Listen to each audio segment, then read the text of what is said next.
Next example on the greatest common divisor and Euclid's lemma. So, what is the example? If A and B are relatively prime and B divides to AC, then show that B divides to C. So A and B are relatively prime means their greatest common divisor is 1. So this is another form of this equation, that A, B, C are integers such that A divides to B, C. A divides to B, C. And greatest common divisor of A and B is 1 means A and B are relatively prime. One and the same, both sentences are same. A and B are relatively prime means greatest common divisor of A, B is equal to 1. So these two things are given, that greatest common divisor of A, B is 1 and B divides to A, C. So one by one we write the meaning of the given. So given is what? A divides to B, C and greatest common divisor of A, B is 1. And greatest common divisor of AB is 1 means there exist two integers, either x and y, write x and y, use letter x and y, or m and n, such that 1 is equal to ma plus nb, or ma plus nb is equal to 1.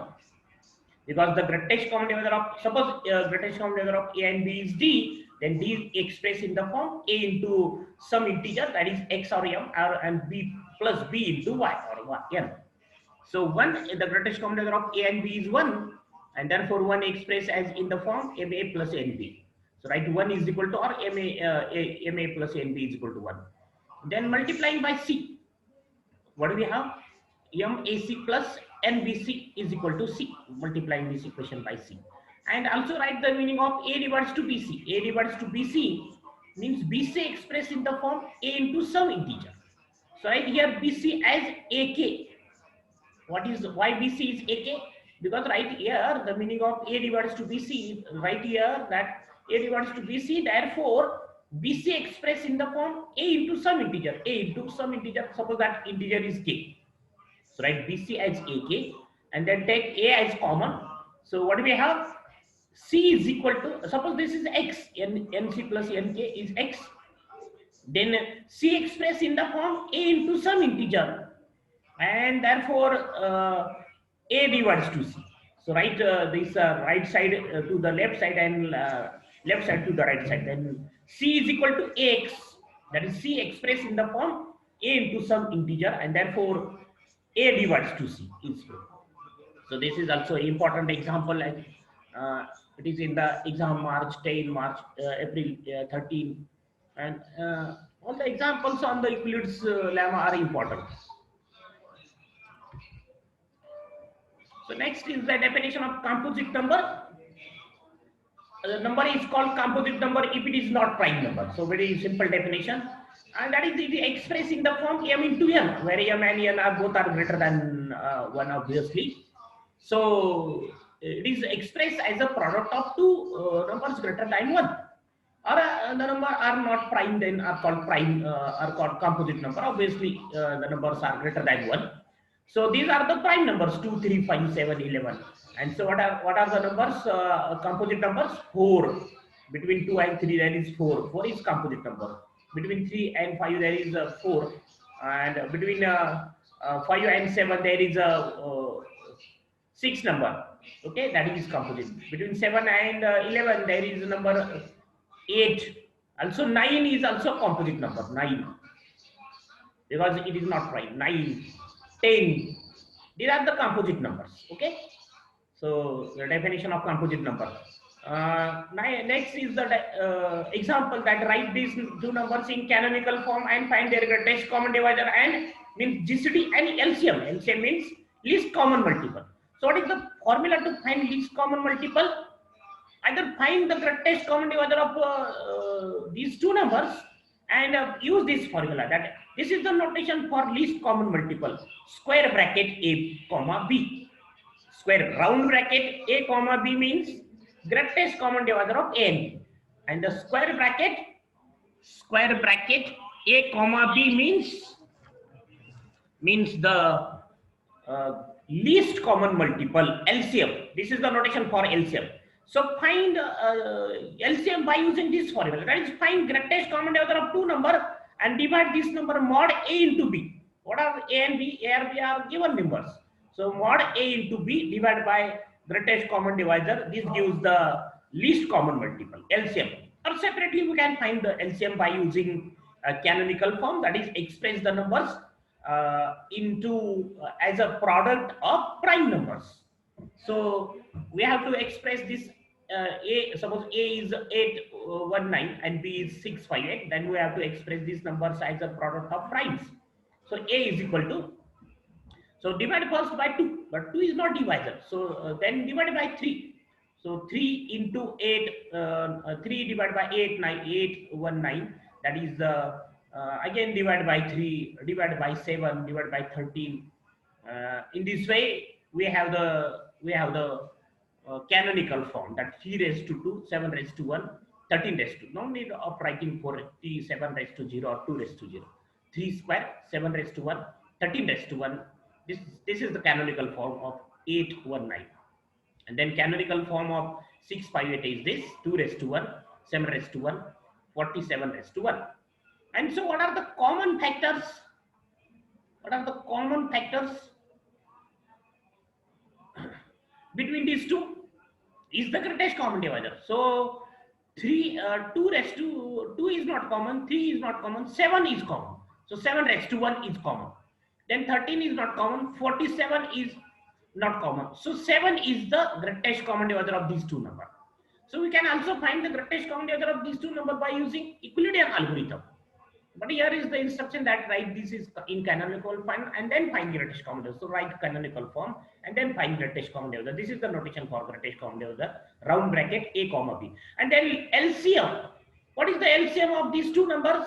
So write common factors first, write common factors and then uncommon factors. What are the uncommon? 2 raised to 1 is uncommon, 3 raised to 2 is uncommon, 7 is common. So write only one time 7 common. Take common as a one single time. Okay, and then 13 is not common, but 13 is uncommon. So write 13 raised to 1, and 47 raised to 1 is uncommon. So multiplication of all these numbers, that is this number, is what? LCM of the two numbers a and b, and this is the notation. Or we can use this formula, that is write LCM of a and b is equal to mod a into b, that is mod 819 into 658. Mod gives the positive sign only, divided by greatest common divisor, divided by 7. We get this answer. Okay, so this is the greatest common divisor and LCM of the two numbers.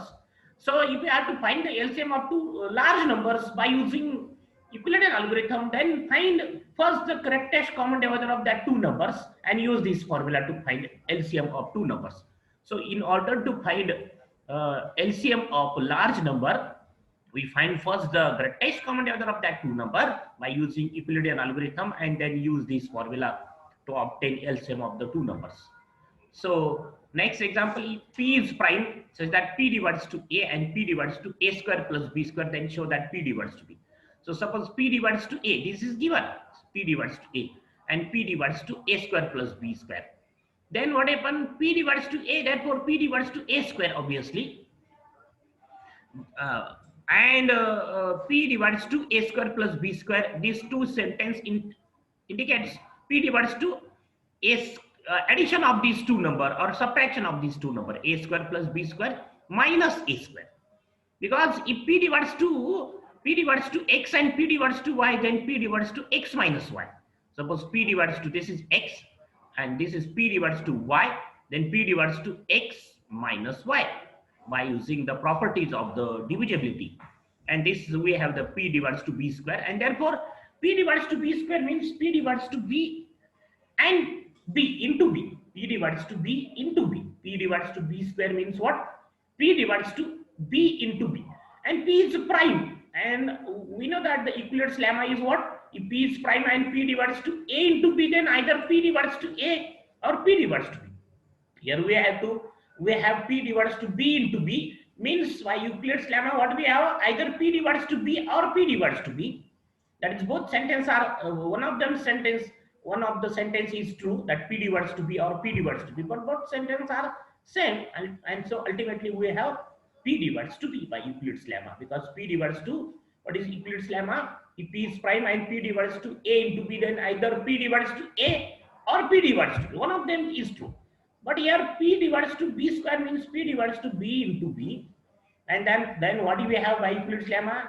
Either P divides to B or P divides to B. One of them is true. And if any one is true, then ultimately we have P divides to B. The next example, find all primes which divides to 50 factorial. So what is 50 factorial? The multiplication of all natural numbers from 1 to 50. That is 1 into 2 into 3 into 49 dash 49 into 50. This is the 50 factorial. That is the multiplication of all natural numbers from 1 to 50. And the number of primes dividing 50 factorial will be nothing but the number of primes less than 50. So the number of primes dividing 50 factorial will be nothing but the number of primes less than 50. So when the prime divides to 50 factorial, if prime divides to this number, that prime divides to, suppose P is the prime and that divides to this number, that is the multiplication.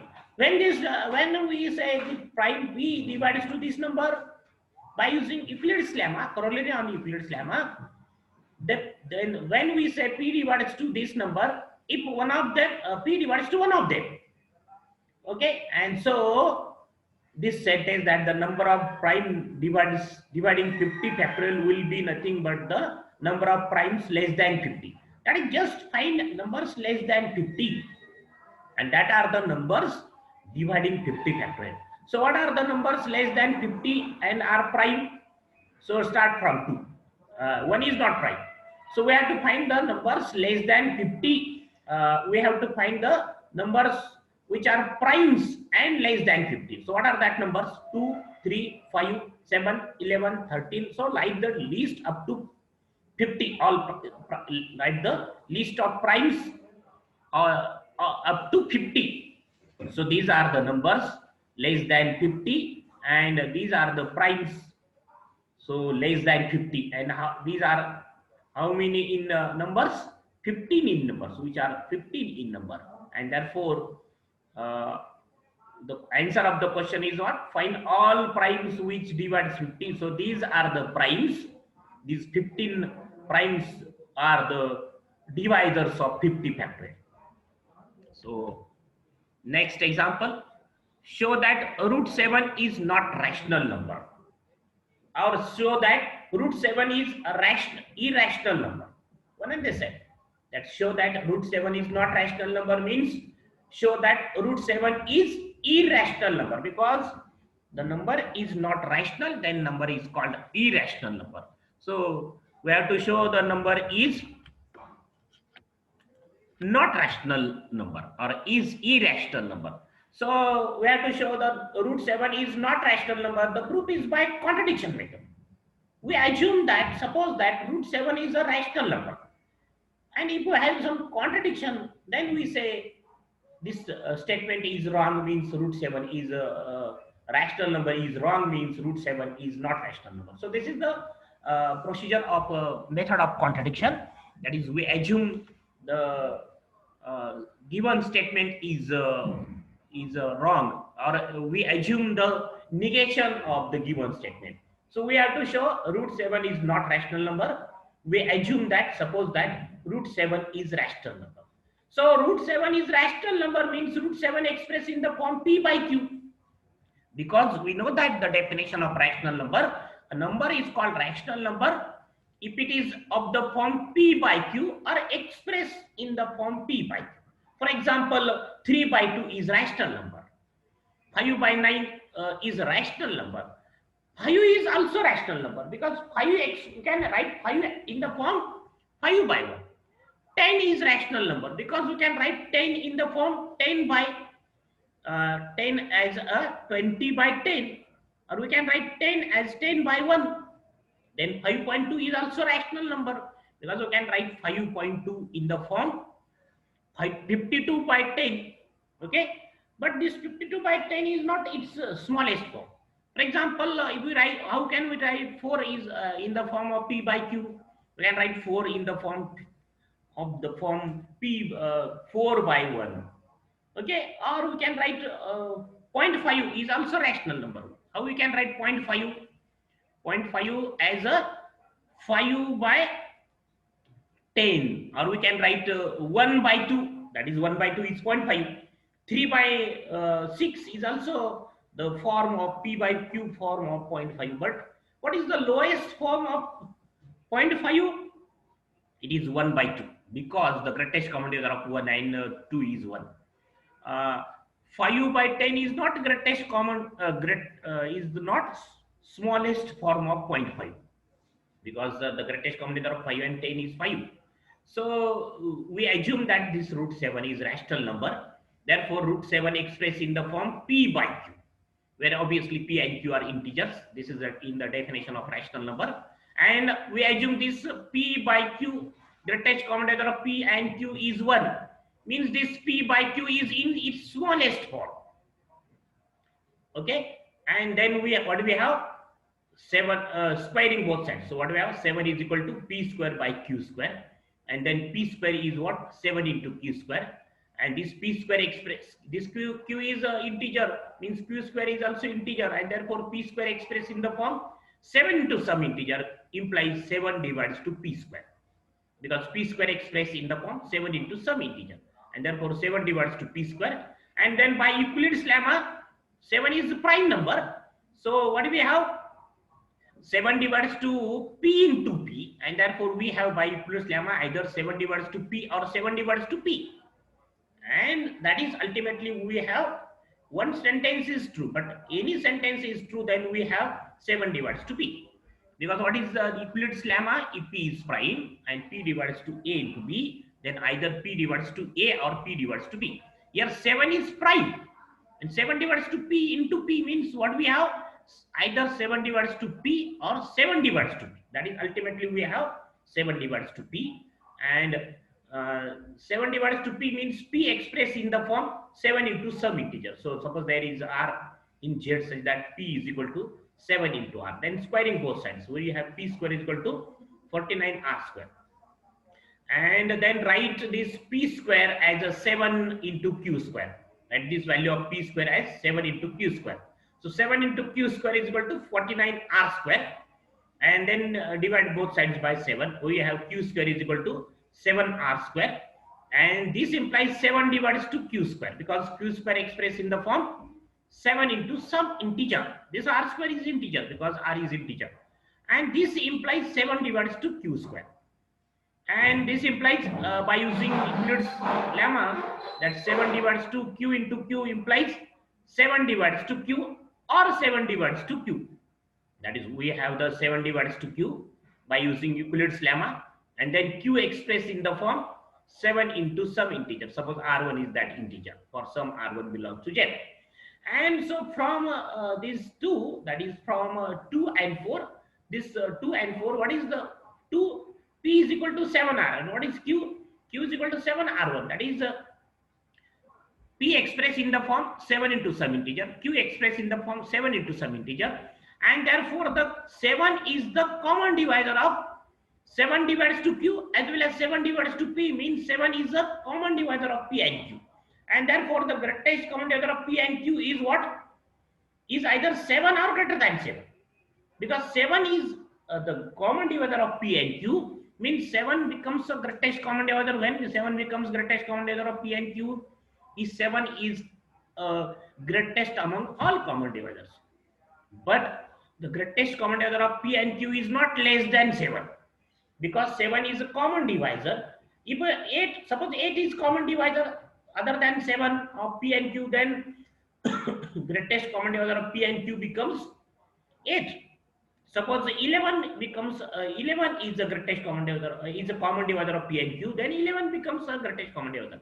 But suppose 6 is the common divisor of p and q, then 6 is not the greatest common divisor, because 7 is already common divisor of p and q, means either greatest common divisor of p and q is 7 or larger than 7, number larger than 7, but number less than 7 are is not greatest common divisor of p and q. If it is common divisor, then also it is not a greatest common divisor, because 7 is a common divisor, means greatest common divisor of p and q is greater than or equal to 7. But this is which is contradiction to the fact that greatest common denominator of P and Q is 1. Here is P and Q are is in smallest form. So greatest common denominator of P and Q is 1, and therefore this is wrong. This is a contradiction to the fact that greatest common denominator of P and Q is 1, and therefore this is wrong. uh, we have the contradiction, means root 7 is a rational number. This is wrong, means what do we have? Root 7 cannot be a rational number. Root 7 is not rational number. This is wrong. Our assumption is wrong. Why we have the contradiction? Because our assumption is wrong, that root 7 is a rational number is wrong, means what is correct? Root 7 is not rational number. That is, root 7 is irrational number. So remaining problems we will see in the next lecture.